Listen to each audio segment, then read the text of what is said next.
Ora, muito bom dia, irmãos. Sejam muito bem-vindos à casa do nosso Deus. É com muita alegria que vemos a cada um. É com muita alegria que vemos a cada irmão aqui esta manhã e sabemos que estamos aqui para louvar o nosso Deus, para agradecer o seu nome e é com muita alegria que queremos fazê-lo. Queremos também dar as boas-vindas aos irmãos que nos veem a partir de casa. Obrigado também pela vossa presença. Não deixem de estar connosco. Vamos ficar de pé, vamos ter uma palavra de oração. Bom Pai, muito obrigado, Senhor, porque cada um aqui, esta manhã, deste o desejo de te louvar, de te adorar, de estar na tua presença para glorificar o teu nome, Senhor. Tu que és um Deus maravilhoso, que és um Deus grandioso, Pai, e que te preocupas com cada um de nós, Senhor. Obrigado por essa proteção, obrigado por essas bênçãos, obrigado por esse cuidado que sentimos, Pai. Obrigado porque sabemos que podemos descansar sob a tua mão, Senhor. Senhor, que cada um aqui presente, Pai, que cada um que está em casa também a assistir, Pai, possa ser tocado esta manhã com a Tua palavra, possa ser tocado com a Tua presença e possa sentir esta vontade de proclamar o Teu nome, de falar da Tua vida, da vida do Teu Filho Jesus, Senhor, e de falar das verdades que mudam a vida de cada um à nossa volta, Senhor. Toca-nos e incita-nos a ter esta consciência e a ter esta vontade de fazer o Teu trabalho, trabalhar na tua obra.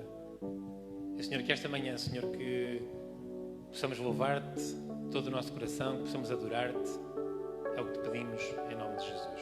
Amém. E nós vamos fazer em conjunto esta leitura bíblica conforme está projetada. Desta vez, quem está em casa consegue ver também na tela. Vamos ver conforme está a congregação e dirigente, vamos fazê-lo conforme está projetado.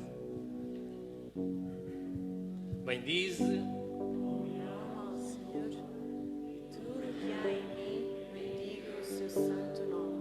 o Senhor, executa atos de justiça e juízo a favor de todos os oprimidos. Bendiz a minha alma ao Senhor e não te esqueças de nenhum dos seus benefícios. É Ele quem perdoa todas as tuas iniquidades, quem te coroa de benignidade e de misericórdia, quem te supre de todo o bem. Bendizei ao Senhor, vós anjos seus, poderosos em força, que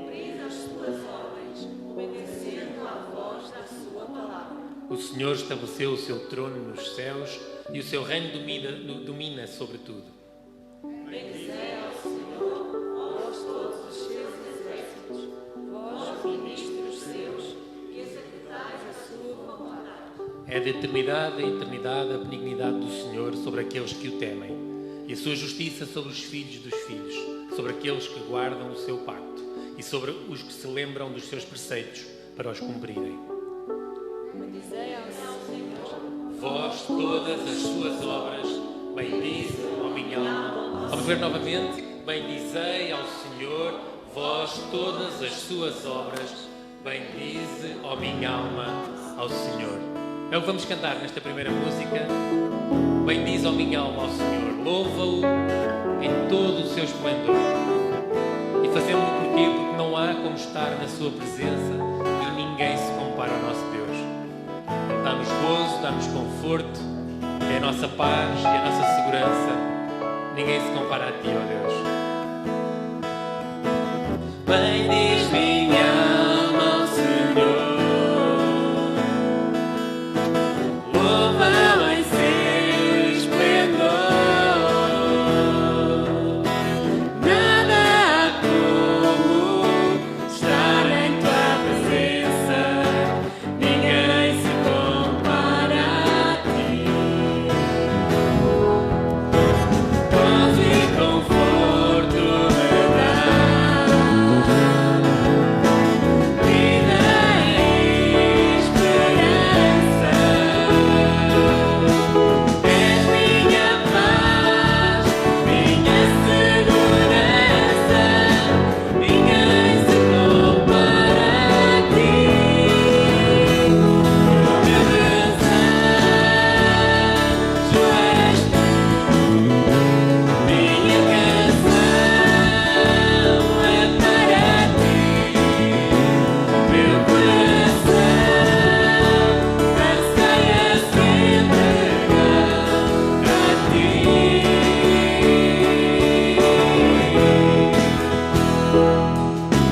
Bendiz minha alma ao Senhor, louva-o em seu esplendor. Nada há como estar em tua presença, ninguém se compara a ti. Gozo e conforto me dá, vida e esperança. És minha paz, minha segurança, ninguém se compara a ti.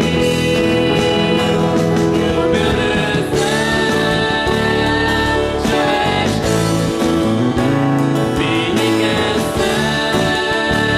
é para ti. Meu coração anseia se entregar a ti.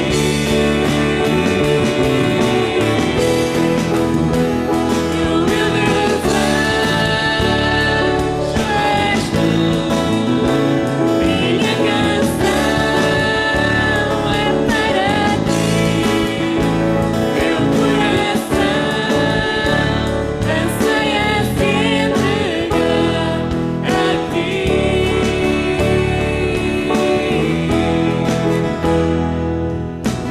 Bendiz minha alma ao Senhor. E queremos bendizer ao Senhor porque olhamos em toda a parte, olhamos em toda a volta e sempre vejo a Ti. Senhor, estás no céu, estás na terra, onde quer que estejamos, e em tudo o que nos acontece podemos sentir o Teu amor. Não posso mais deixar de crer em Ti, Senhor, é o que queremos declarar. É impossível não crer em Ti, é impossível não Te encontrar, e é por isso impossível não fazer de Ti, meu Deus, o meu ideal. Olho em tudo. Olho em tudo e sempre vejo a Ti. Estás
sentados durante este próximo tempo. Vamos ter um pequeno vídeo sobre o trabalho em Moçambique.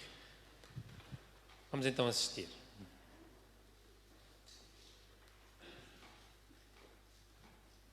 Abre só o som aí do computador, Márcia.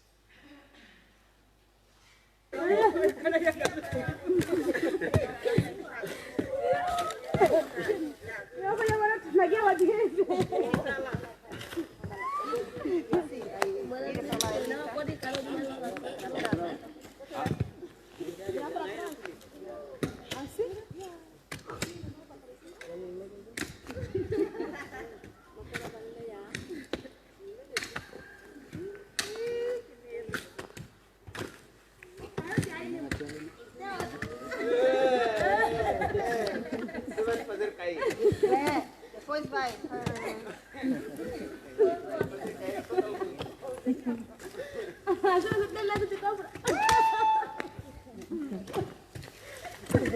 Apareceu em banheiro de mamãe, né? Vai morir.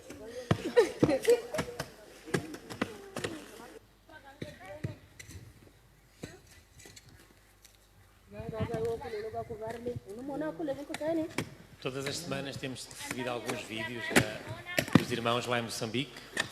Temos recebido alguns vídeos do trabalho da irmã missionária da Lida Ruiz. E aquilo que dizíamos há pouco eu vou repetir novamente.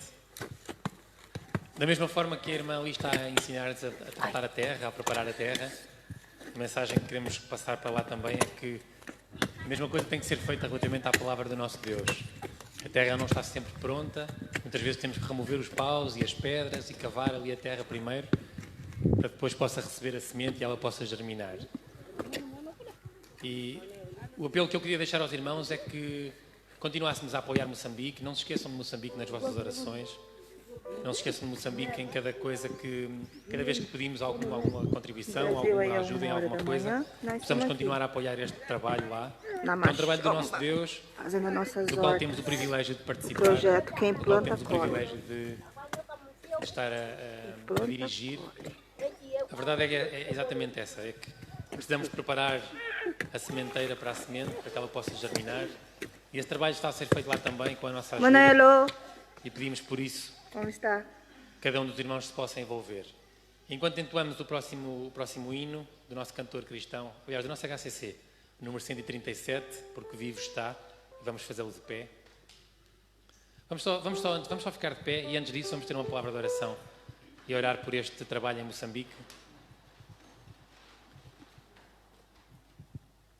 Eu vou pedir, posso pedir ao irmão Isaac para nos dirigir em oração para o trabalho em Moçambique? Pode vir aqui à frente, irmão.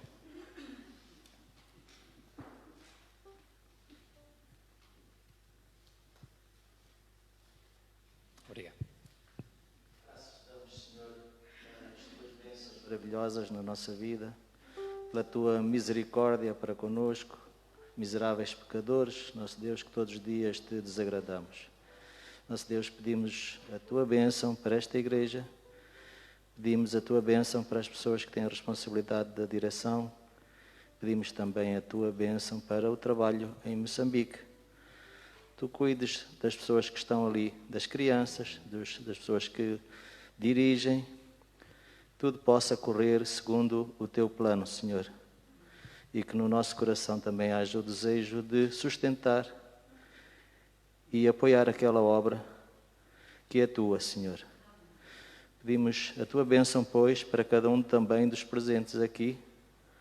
Tu conheces as necessidades de cada um, tu conheces os problemas de cada um e tu és o único que podes suprir essas necessidades. A tua bênção, pois, para este dia. Em nome de Jesus. Amém. Obrigado. Irmãos, então ainda de pé, enquanto os irmãos de diáconos de serviço fazem o levantamento dos dízimos e ofertas, que esta manhã entregaremos ao nosso Deus para o seu trabalho, para a manutenção da sua obra. Vamos cantar este hino do nosso HCC, porque vivo está. Deus enviou o seu Filho, Jesus, e o seu amor nos dá este perdão. Ele morreu na cruz pelos nossos pecados, mas ressurgiu e vivo com o Pai está.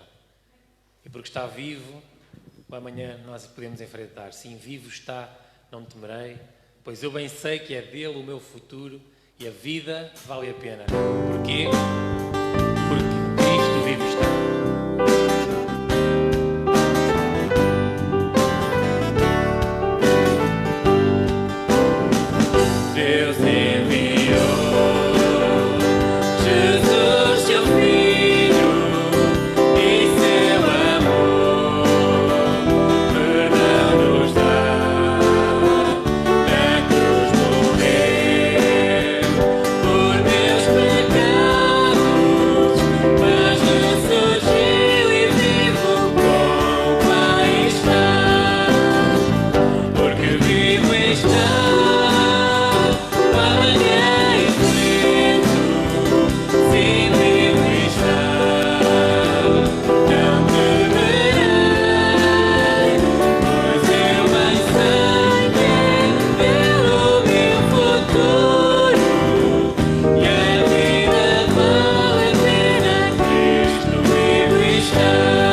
levantados com o irmão diácono. Por favor, pode ir à frente? Só para que os irmãos lá em casa também possam participar connosco. Vamos orar.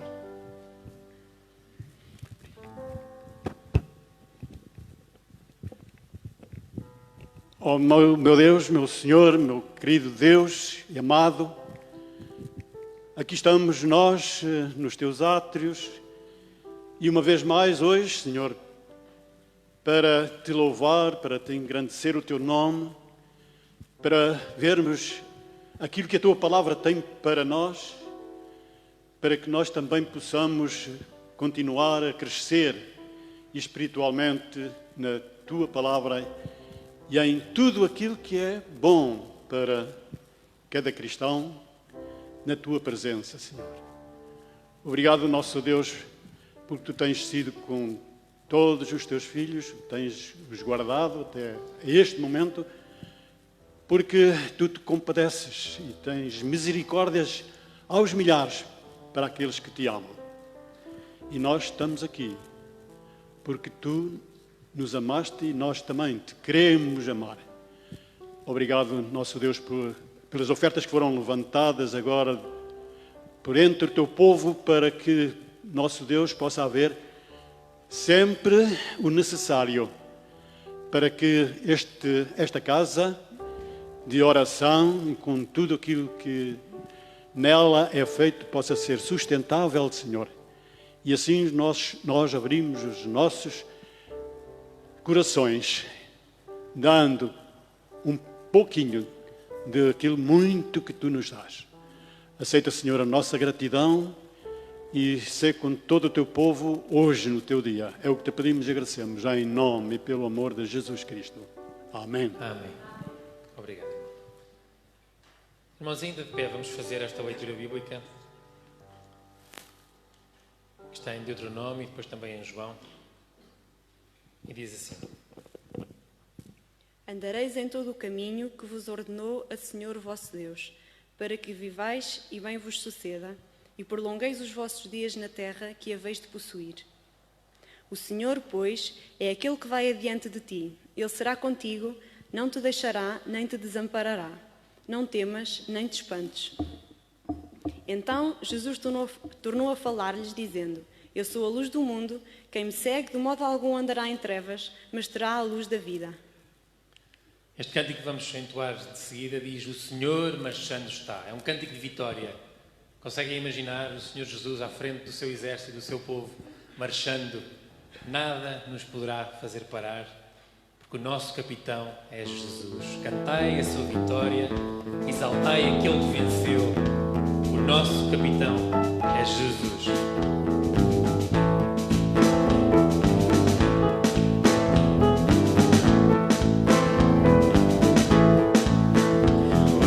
Senhor marchando está e vem com o seu exército. Sua glória será vista em toda a terra. Cantai a sua vitória, exaltai aquele que venceu. Nada contra nós poderá prosperar, pois o nosso capitão é Jesus. Seguimos as suas pisadas, nada nos poderá fazer parar.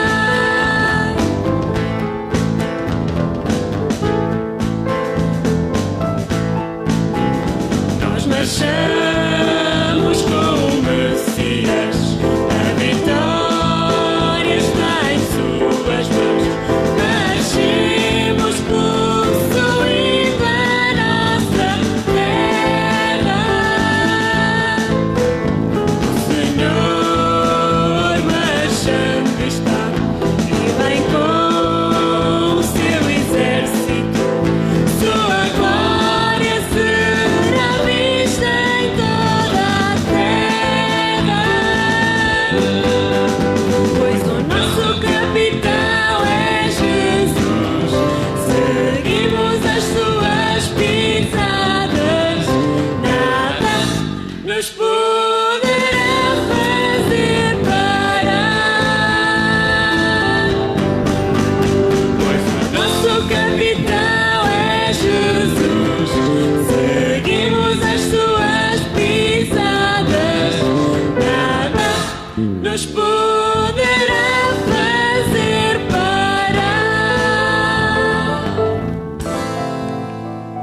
Amém. Irmãos, podemos ficar sentados, vamos dar a oportunidade ao pastor para a mensagem.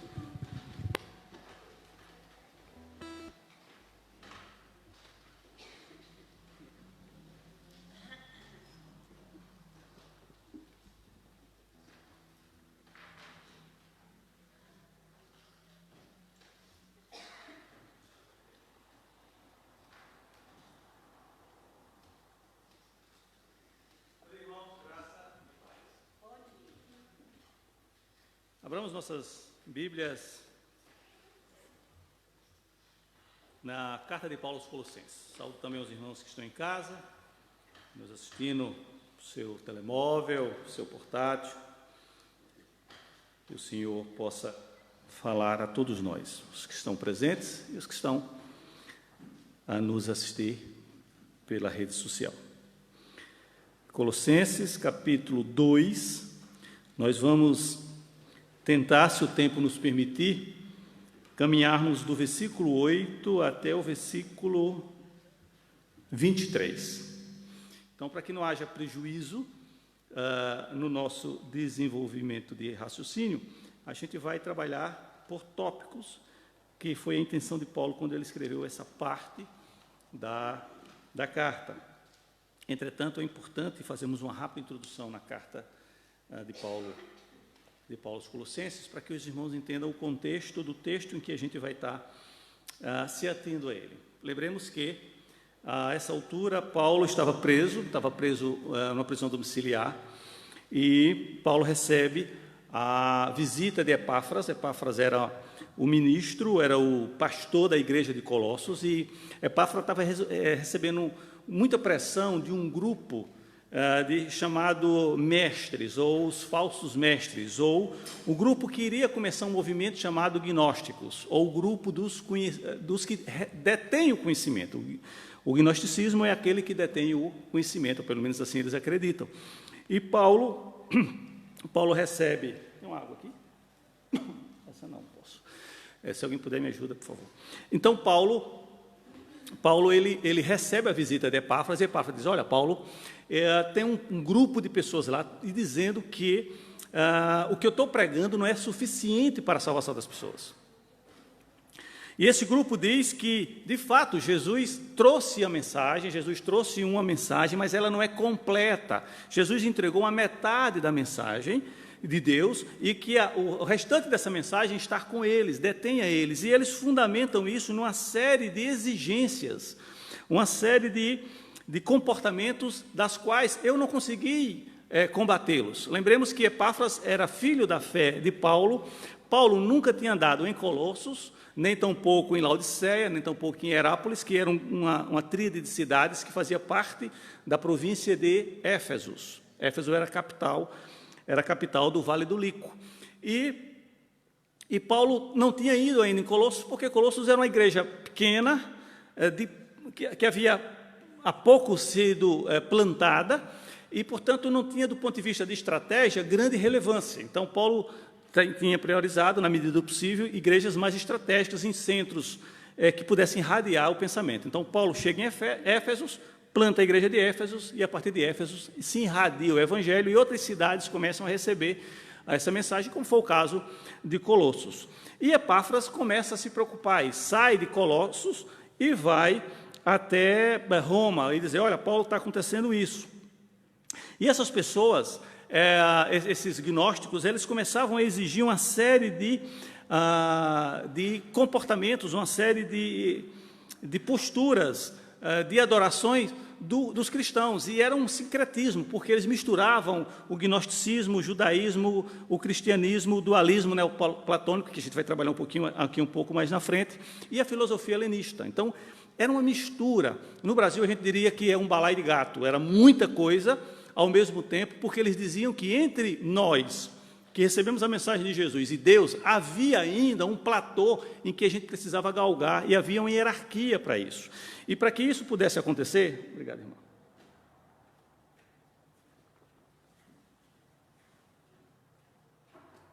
E para que isso pudesse acontecer, a gente precisava cumprir alguns rituais, algumas exigências alguns protocolos. Entre eles era a adoração aos anjos, e Paulo vai combater muito isso na carta. Os anjos eram chamados de íons ou éons. E esses anjos tinham hierarquia, então à medida em que eu adorava um anjo e galgava um degrau, eu ia para um outro anjo, um outro anjo, um outro anjo, e até chegar a Deus, que seria a plenitude da salvação. E esses anjos eram representados pelo cosmos, então era a lua, o sol, as estrelas. Então tudo isso precisava ser galgado pelos cristãos para que pudesse chegar a Deus. Vê que loucura. E além disso, ainda os 3 distintivos judaicos precisavam ser guardados: a circuncisão, o calendário festivo e a dieta. Portanto, Paulo ele recebe de Epáfra todo esse catatal de informações, esse rosário de informações, das quais Paulo precisava combater isso. E aí, nessa carta, ele vai combatendo, uma carta extremamente combativa, ao contrário, por exemplo, dos Gálatas, em que Paulo vai falar de uma igreja da qual ele tem experiência, ele conhece a igreja. Colossos ele não conhece, ele começa a responder a partir das notícias que ele recebe de Epáfras. Só a título de agregar mais informação a isso, quem leva essa carta é Tíquico, e junto dela vai a carta a Laodiceia, que se perdeu ao longo da história, e a carta de Filemão. São 3 cartas que Paulo escreve naquela altura, e as 3 seguem pelo seu mensageiro. Então, do versículo 8 do capítulo 2 até o versículo de número 23, Paulo distribui em 4 partes, que é o combate ao legalismo gnóstico. Então, ele vai colocar, do versículo 8 ao versículo 9, ele vai combater a lei. Do versículo 10 até o 17, ele vai combater os distintivos judaicos: circuncisão, calendário, dieta. Do 18 e 19, ele vai tratar do misticismo, em que estava bem enraizado nessa defesa dos gnósticos. E, finalmente, do versículo 20 ao 23, ele vai tratar do legalismo ou do ascetismo, ou seja, das pessoas que se colocam na condição melhor do que as demais. Portanto, vamos ler os versículos, a princípio, 8 e 9 do capítulo 2. Diz assim a palavra de Deus: cuidado que ninguém vos venha a enredar com sua filosofia e as vãs sutilezas, conforme a tradição dos homens, conforme os rudimentos do mundo, e não segundo Cristo, porque nele habita corporalmente toda a plenitude da divindade. Vamos orar? Obrigado, Pai, por tudo que Tu tem feito em nossas vidas. Obrigado, Senhor, pela oportunidade que Tu nos deu de revelar-se através da Tua palavra. Alimenta dela, Senhor, em nome de Jesus. Amém e amém. Quando Paulo diz, cuidado que ninguém vos venha enredar com a filosofia, Paulo aqui ele está dizendo de uma forma muito rápida e muito direta, dizendo, não seja presa fácil. Porque o enredar, à época, era uma rede em que os judeus usavam para prender animais. Do jeito que tinha uma rede que a gente joga no mar, no rio, existia uma rede onde era uma armadilha que prendia animais. Então, quando Paulo diz, cuidado com que ninguém venha se enredar com sua filosofia, Paulo está dizendo, olha, existe uma armadilha que está sendo montada para a igreja de Colossos e vocês precisam ter cuidado nisso, com essa filosofia. Essa filosofia era chamada filosofia helenista. Era uma filosofia que dizia que ela se baseava na filosofia de Platão, onde Platão dizia o seguinte, que toda matéria ela é incompleta diante do pensamento humano. Então, se esse banco, na minha visão, ele é perfeito, ele poderia ser ainda mais se o que eu imagino de perfeição pudesse ser expressado na confecção do banco. O corpo humano, ele é perfeito, mas ele poderia ser ainda melhor se ele fosse segundo o que eu imagino ser o corpo humano. Então, dentro desse princípio de dualismo, ou seja, tudo que eu vejo pode ser melhor, segundo o meu pensamento, o helenismo vai dizer que, se o corpo humano ele ainda não é a perfeição do meu pensamento, eu preciso buscar essa perfeição e, portanto, é uma supervalorização do corpo. Lembre-se que os gregos valorizavam muito o corpo, então os homens gregos aí falam dos deuses gregos por conta de que todas as estátuas, as imagens dos deuses gregos são corpos perfeitos. Então o helenismo dizia que o corpo precisava ser perfeito. E se o corpo é o templo da alma, o templo do espírito, e se o corpo deseja sentimentos, ou há um desejo no corpo da qual se confronta com a alma, esse corpo precisa ser penalizado. E daí onde vem situações do tipo, as pessoas se cortam, as pessoas se machucam, por quê? Porque o corpo precisa ser penalizado, o corpo precisa receber um castigo para que ele não desvirtue a alma. Não sei se os irmãos conseguem me entender até agora. Sim? Portanto, o que Paulo vai dizer? Diz, olha, o que eles estão exigindo de vocês é uma armadilha, é uma filosofia vã. Eles estão exigindo de você a matéria, o que está por fora, mas o que vale é o que está por dentro, o que vale é a alma, é o espírito. Portanto, não se enrede, ou seja, não caia na armadilha da filosofia das vãs sutilezas, conforme a tradição dos homens. E aqui, o que ele chama de tradição dos homens? É a adoração àquilo que não é verdadeiro, a adoração àquilo que não é Deus, a adoração aos anjos. E ele continua. A tradição dos homens, conforme rudimentos do mundo, não segundo a Cristo. Cristo vai dizer que Ele é suficiente, Cristo vai dizer que Ele nos libertou, Paulo vai dizer que Cristo nos libertou, mas não só nos libertou, Cristo nos resgata, Cristo abriu a cadeia, a prisão, Cristo não só abriu, Cristo foi lá e nos pegou, e também Cristo anistiou o nosso débito. Então, Cristo, Ele nos libertou, Ele nos resgatou e Ele remiu, Ele pagou o nosso débito. Portanto, o que Paulo está dizendo? Que os rudimentos do mundo, ou seja, outro tipo de esforço para chegar a Deus, que não seja por Jesus Cristo, é totalmente desnecessário. Versículo de número 9. Portanto, nele quem? Jesus, habita corporalmente toda a plenitude da divindade. Então, aquilo que dizia aqui, os anjos são o complemento da mensagem de Deus. Não, ele é desnecessário, porque em Cristo, toda a habitação de Deus está nele, e não precisa absolutamente mais nada ser feito que não seja através de Jesus. A primeira lição que fica aqui, e a primeira aplicação que a gente precisa fazer, é de que não há necessidade nenhuma de buscarmos algo mais que não seja Jesus. É possível que os irmãos que estão no auditório, os irmãos que estão nos assistindo nesse momento, digam, pastor, mas isso eu já faço. Sim, porque a mensagem é para nós, mas é também para aqueles que ainda não conhecem Jesus. E Paulo aqui está dizendo, olha, muitos que conhecem Jesus em Colossos estão se embriagando, se enredando, caindo na armadilha de que precisa ser feito algo mais para buscar essa plenitude em Deus. E aí ele continua, versículos de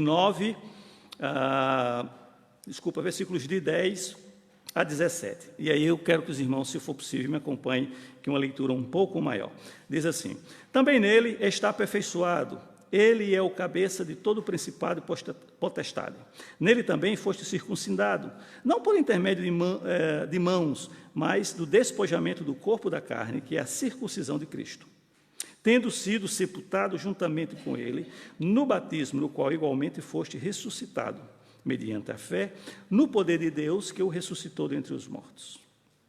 E a vós outros, que estáveis mortos pelas vossas transgressões e pela incircuncisão da vossa carne, vos deu vida juntamente com ele, perdoando todos os nossos delitos, tendo cancelado o escrito da dívida que era contra nós, e que constava de ordenanças, a qual nos era prejudicial, removeu inteiramente, encravado na cruz, e despojando os principados e as potestades, publicamente, os expôs do desprezo triunfante deles na cruz.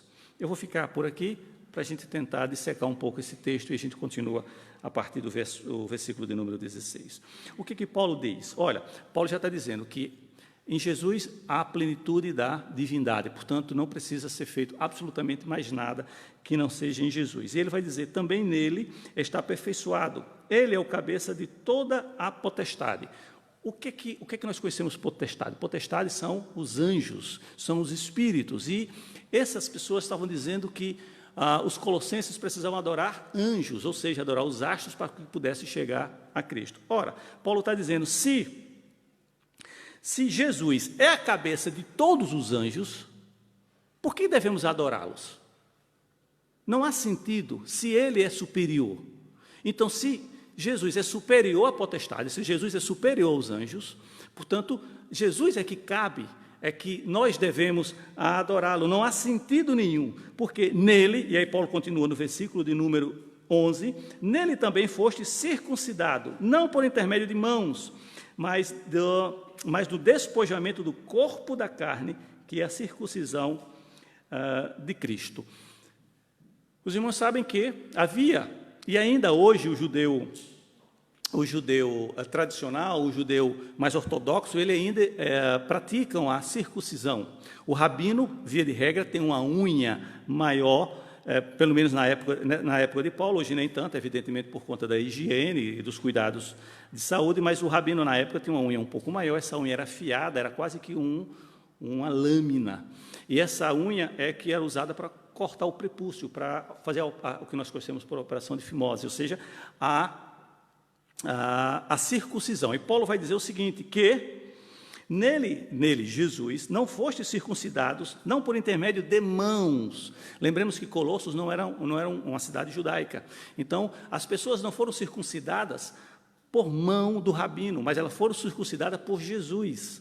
De maneira que não há necessidade mais de circuncisão. Esses homens, esses gnósticos, estavam defendendo a ideia de que, além de adorar anjos, além de mortificar o corpo, havia também necessidade de se guardar os 3 distintivos judaicos: a circuncisão, a dieta e o calendário. E Paulo está dizendo, não há necessidade nenhuma, muito pelo contrário, porque a circuncisão agora não é feita mais por mãos, ela não é física, é uma circuncisão espiritual. Jesus fez com que nós fôssemos circuncidados, ou seja, Paulo está dizendo que o que era para os judeus a circuncisão, que era um sinal de aliança com Deus, a nossa aliança com Deus agora não é pela circuncisão física, mas é pela circuncisão espiritual. Há quem diga, inclusive, defesa pelos irmãos presbiterianos, de que essa é a base para o pedobatismo. Ora, se a circuncisão era de crianças, e agora, o batismo equivale à circuncisão, crianças devem ser batizadas, isso é uma grande discussão que não vamos entrar nesse mérito agora, mas é uma das bases do pedobatismo, da qual particularmente eu não concordo, mas enfim, segue aqui Paulo dizendo, não há nenhuma razão para que haja uma circuncisão física. Então, aquilo que os gnósticos estão defendendo, não há sentido para que isso aconteça. Ou seja, o legalismo da igreja, e serve para Paulo combatendo o legalismo de Colossos, não há sentido, como também nos dias de hoje, às vezes a gente também se apega tanto ao legalismo que esquece da essência que é Jesus Cristo. E ele continua, versículo de número 12, tendo sido sepultado juntamente com ele no batismo, no qual igualmente foste ressuscitado mediante a fé no poder de Deus que o ressuscitou dentre os mortos. E ele continua. E a vós outros, que estáveis mortos pelas vossas transgressões e pela incircuncisão da vossa carne, vos deu vida juntamente com ele, perdoando todos os vossos delitos. E aí Paulo, mais uma vez, diz, não há necessidade de você fazer nenhum esforço para receber o perdão de Deus. O esforço, o sacrifício já foi feito.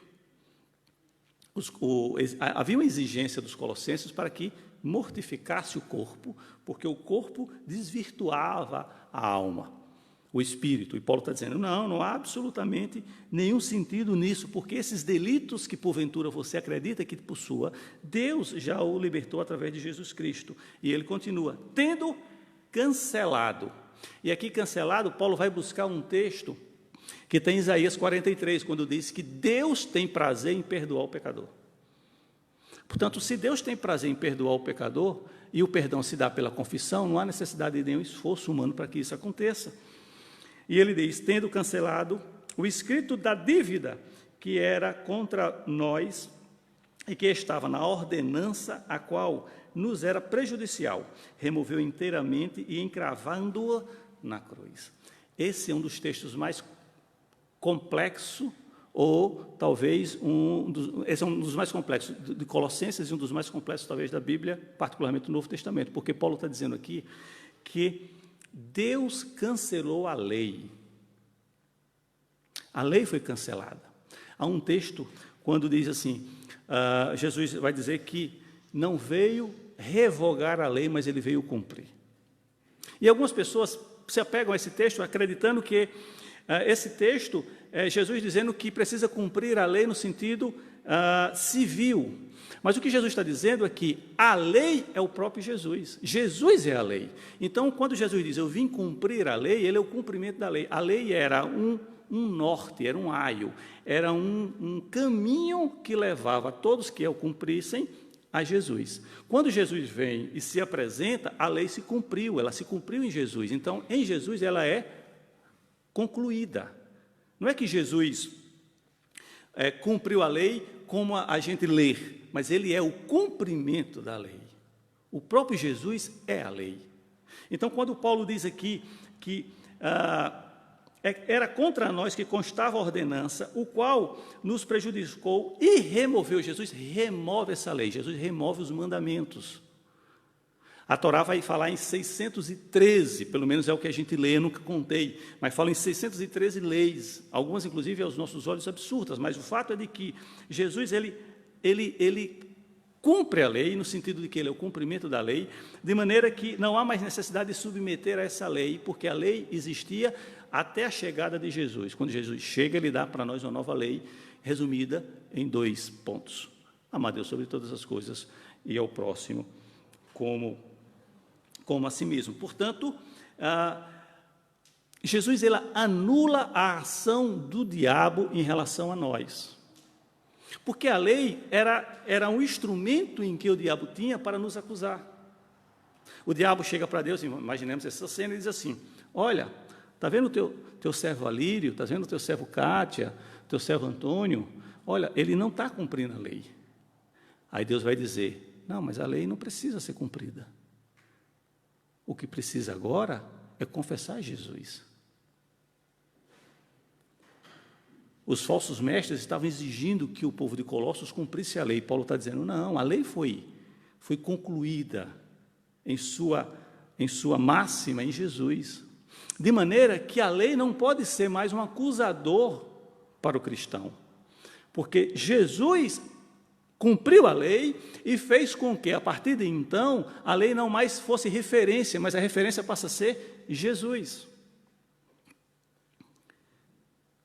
E aí Paulo conclui o versículo número 15 dizendo, despontando os principados, e aqui os principados é do diabo e os seus asseclas, ou seja, ele está dizendo que esses foram despojados, eles foram eliminados, no sentido de que agora eles não têm mais a lei para nos acusar. E 15, e despojando os principados e as potestades, publicamente, ao expor ao desprezo triunfado na cruz. A cruz, ele termina despojando, ele derrota o diabo, no sentido de usar a lei contra o povo de Deus. Versículo de número 16. E aqui Paulo vai fazer uma grande defesa da liberdade cristã. Eu conversava há pouco, ao final do primeiro culto aqui à porta, com o irmão, não lembro o meu nome, Nelson, se não me falha a memória, e a gente conversava sobre essas questões, e falava a ele que há um grande movimento na Europa, para que o cristianismo seja destruído, desconstruído. Agora, esse movimento crítico, esse movimento de manifestar-se, esse movimento, essa liberdade de raciocínio, é uma liberdade construída a partir do cristianismo. É os princípios éticos judaico-cristão que dá a nós essa capacidade de raciocinar e criticar aquilo que nós enxergamos. Lembremos que, aos olhos da humanidade, aos olhos da lei, Jesus foi crucificado por opinião. Ele tinha uma opinião que era contrária ao establishment, ou seja, contrária àquilo que estava estabelecido, e por conta disso ele foi ao sacrifício, ele foi morto, ele foi assassinado. Então, o cristianismo nos dá a capacidade de criticar. O cristianismo instala na sociedade da época, quando Jesus chega, um novo status quo, que é o status de você poder se posicionar. A Europa cristã, ela tem essa consciência, ela tem esse princípio, e ela se posiciona. A ponto, inclusive, o cristianismo nos dá uma liberdade tal que nós podemos questioná-lo, criticá-lo e condená-lo, sem, contudo, você ir por sacrifício físico, ao contrário das demais religiões, particularmente a religião muçulmana. Então, o que a Europa está fazendo? A Europa está tentando matar o cristianismo e não está oferecendo nada para o lugar. Vai ficar um buraco, outras religiões chegarão, particularmente a islâmica, e aí aqueles que tinham a capacidade de criticar agora não poderão mais, porque o cristianismo não existe. Eles estão querendo matar o que nós chamamos de galinha dos ovos de ouro. O que Paulo está dizendo aqui é quase isso. Paulo está dizendo, olha, os cristãos têm uma liberdade, e essa liberdade precisa ser exercida. E essa liberdade, ela está montada em Jesus. Não é a adoração à potestade, não é o sacrifício, não é a circuncisão, não é a guarda do calendário, nem tampouco a dieta judaica que vai fazer com que você tenha essa liberdade. Só uma coisa, ou uma pessoa, pode lhe dar essa liberdade: Jesus Cristo. É isso que Paulo diz. E aqui, a partir do versículo 16, ele vai falar justamente dessa liberdade. Paulo vai defender a liberdade que todo cristão tem de se posicionar, inclusive de querer ou não seguir o cristianismo. Diz, versículo 16: ninguém vos julgue por causa da comida e bebida e do dia de festa ou lua nova ou sábado, porque tudo isso, 17, porque tudo isso tem sido sombra das coisas que haviam de vir, porém o corpo é de Cristo. Eles defendiam de que comer animal fazia com que nós corríamos o risco de, ou eles no caso, corria-se o risco de ser incorporado o espírito do animal. Então a carne não podia ser comida, carne de animal, ele não podia ser comida. Então Paulo está dizendo, olha, não precisa isso. Isso não existe. Muito pelo contrário. Não sejam culpados por bebida, por comida, você tem liberdade de comer o que vocês quiserem. Em Cristo você tem essa liberdade. Você pode também beber. E não seja condenado pelas festas. Por quê? Porque lembremos que eles defendiam, entre outras coisas, o calendário festivo judaico. E como era medido ou chegava às datas, inclusive até hoje a gente usa, a humanidade, usa alguns desses calendários. Você usa a partir dos astros. A quaresma, não é? O período que nós chamamos, os irmãos católicos chamam de Semana Santa, ele é medido pelas fases da lua. Então, o que acontece quando Paulo diz, ninguém lhe condena pela festa, é porque dizia, vocês não são obrigados a participar das festas. Porque essas festas, elas são medidas pelos astros. E para para os gnósticos, os astros eram anjos. Então, a lua é um anjo, o sol é um anjo, as estrelas é um anjo. Então, os anjos é que davam o tempo para a realização das festas. E Paulo está dizendo, ninguém condene vocês por conta das festas. Vocês não são obrigados a participarem das festas. Ninguém condene vocês porque comem carne. Porque se dizem que vocês vão receber o espírito do animal que vocês comeram, isso não existe. Muito pelo contrário, vocês têm liberdade para comer ou não a carne. Isso não tem relevância do ponto de vista espiritual. Vocês podem beber ou não, isso não tem relevância do ponto de vista espiritual. Vocês podem participar das festas. Mas também, se não quiserem, não há problema, vocês são livres, porque em Cristo vocês estão libertos de tudo isso. E ele continua, por quê? Versículo 17, tudo isso tem sido sombra das coisas que haviam de vir. Porém, o corpo é de Cristo. O que é a sombra? E aqui a gente tem que parar um pouquinho. Imaginemos nós, eu estou aqui, o irmão Isaac vem aqui atrás de mim. E atrás do irmão Isaac tem uma luz. E a luz projeta a sombra à minha frente. Então eu vou saber que está vindo um homem provavelmente masculino, por conta das roupas e do desenho, mas, até então, eu não sei quem é essa pessoa. Até que o irmão Isaac sai das minhas costas e vem à minha frente. Paulo está dizendo, olha, a sombra que no passado exigia de vocês tudo isso é Jesus. E agora não é mais sombra. Agora, Jesus está na nossa frente. De maneira que tudo isso é passado. Agora o que importa é Jesus que está na tua frente. É Ele que importa. Tudo o que estão dizendo que vocês precisam fazer não tem importância nenhuma, não tem relevância nenhuma. Muito pelo contrário. Vocês precisam abandonar isso e olhar para Cristo. É uma carta extremamente cristocêntrica, como todas as cartas de Paulo. Mas esse pedaço aqui, ele é riquíssimo, porque ele traz uma série de exemplos práticos para que a gente possa exercitar no nosso dia a dia. Por conta do nosso horário, eu não quero avançar, mas eu quero fazer uma aplicação prática de alguns desses pontos que nós acabamos de ler. A primeira aplicação prática que a gente precisa fazer, irmãos, é de que precisamos ter atenção, um cuidado enorme com o legalismo na igreja. Porque corremos o risco de valorizar tudo menos Jesus. O banco tem que ter uma determinada posição, o piano tem que estar aqui, não pode estar do lado de cá. Essa mesa ela não pode ir um pouquinho mais para frente nem para trás. O som tem que ter um determinado volume. Para tocar, o fulano tem que ter o brinco, ou o cicrano não pode estar de bermuda. Ou seja, a gente se preocupa tanto com o adorno que esquece a essência, Jesus. Não importa se quem toca tem tatuagem. Não que eu defenda isso, muito pelo contrário, eu acho muito feio, por sinal. Mas quem usa, não o condeno. O que importa é que quem está tocando, ele toque para Jesus. Não importa se o irmão ou a irmã que está na porta, por alguma razão, ele não está com a roupa tão bonita quanto você gostaria que ele tivesse. Mas o que importa é que ele está recebendo filhos de Deus. As pessoas, às vezes, se incomodam porque o pastor prega de camiseta. Aqui chama de t-shirt, camisola, né?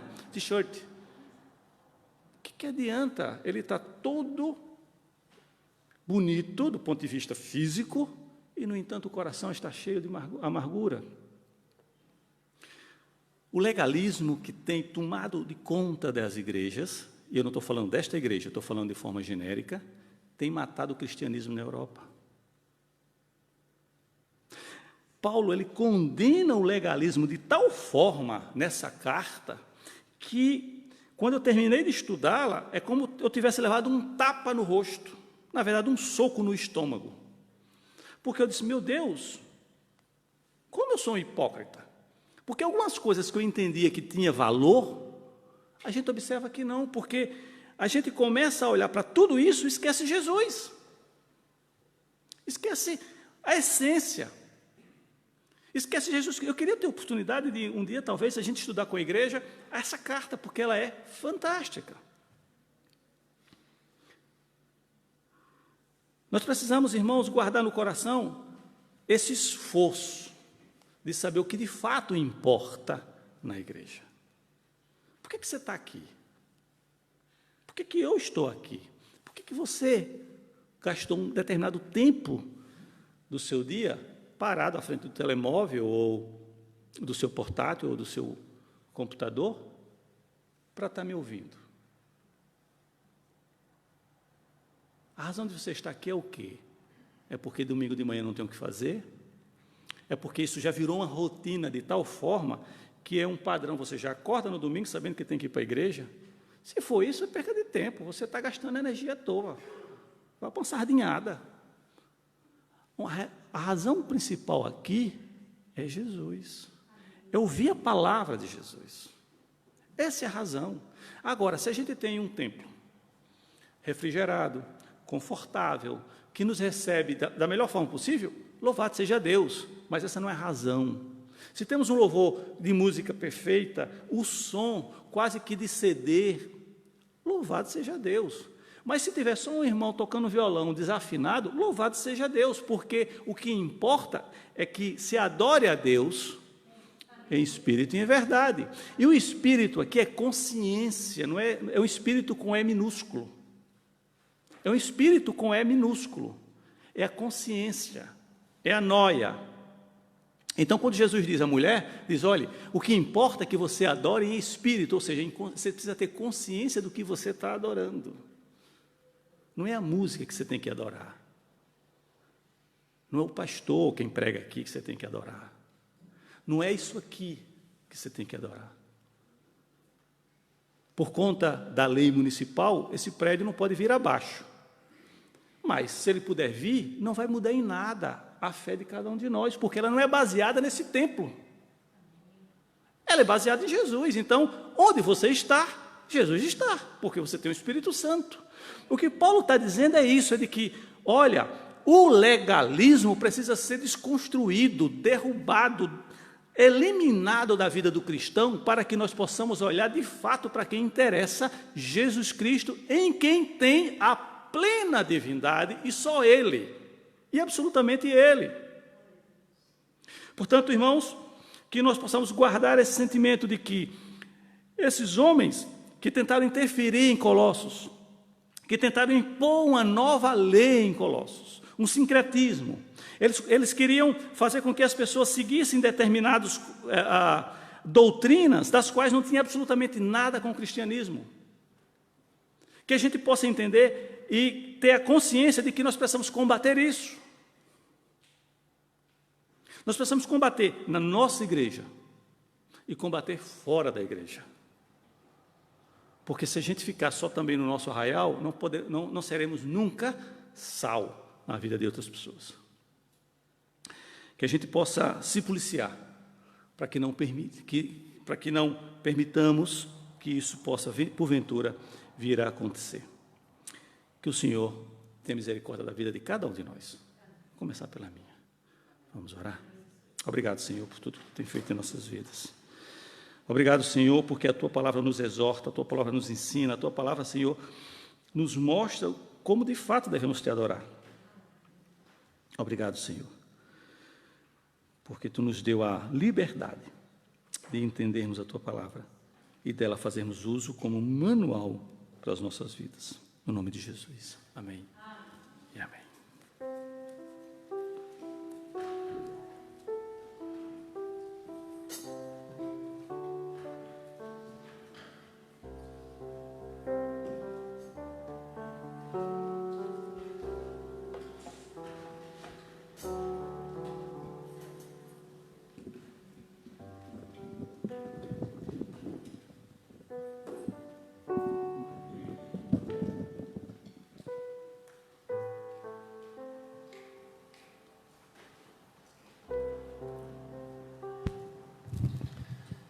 Ficamos de pé?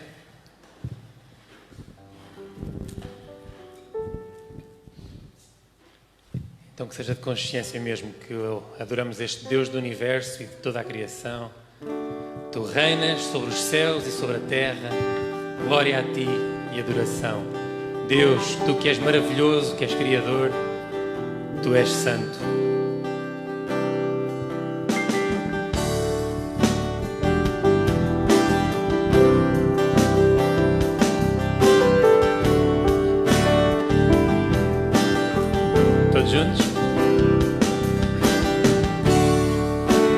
Deus do universo e de toda a criação,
na luz de um novo dia, sempre me vou alegrar. Se na escuridão me perco,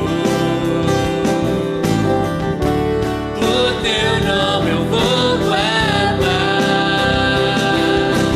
Deus maravilhoso, Criador, Tu és santo, santo. O universo mostra o teu esplendor. Tu és santo, santo. Aleluia, aleluia. A ti, grandioso Deus. Aleluia. Toda a honra, glória e poder. Aleluia. Ao Rei sobre a terra e céu.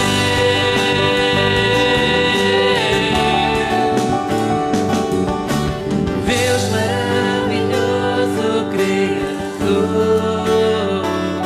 Tu és santo, santo.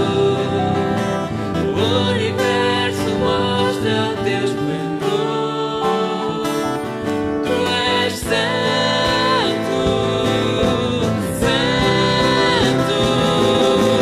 Deus maravilhoso, Criador, Tu és santo, santo. O universo mostra o teu esplendor. Tu és santo, santo.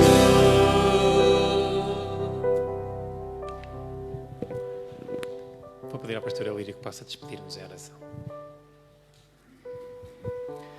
Obrigado, Pai, por tudo que Tu tem feito na vida de cada um de nós. Obrigado, Senhor, porque Tu se revelou através das Tuas Escrituras, e Tuas Escrituras nos revelou Jesus Cristo, Teu Filho. Obrigado, Pai, pelo envio do Espírito Santo, que habita na vida de cada um que confessa Teu Filho Jesus. Obrigado, Pai, porque Teu Espírito Santo nos dá discernimento daquilo que é certo e que é errado, daquilo que Te agrada e não Te agrada. Pai, que Teu Espírito Santo nos exorte a focar, a enxergar, a priorizar Teu Filho Jesus. Que todas as demais coisas que têm sua importância, têm a sua relevância, não se sobreponha a Jesus Cristo. Obrigado, Pai, pelo dia de hoje. Obrigado, Senhor, pela oportunidade de estarmos aqui em Tua casa de oração, orando a Ti, louvando a Ti e se alimentando da Tua palavra. Ser conosco, Senhor, como tem sido nessa caminhada, agora e sempre, até a volta do Teu Filho Jesus para buscar a Tua igreja. E em nome dEle que nós te pedimos e te agradecemos. Amém e amém. Que o Senhor te abençoe e te guarde. Que o Senhor faça resplandecer o seu rosto sobre ti e tenha misericórdia de ti. Que o Senhor sobre ti levante o seu rosto e te dê a paz. Santo Eterno Deus, que possamos voltar aos nossos lares e encontrarmos na mesma santa paz que o deixamos. E se assim não foi, assim será em nome de Jesus. Amém e amém. Que o Senhor nos leve em paz e que o Senhor nos dê a sua paz.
Thank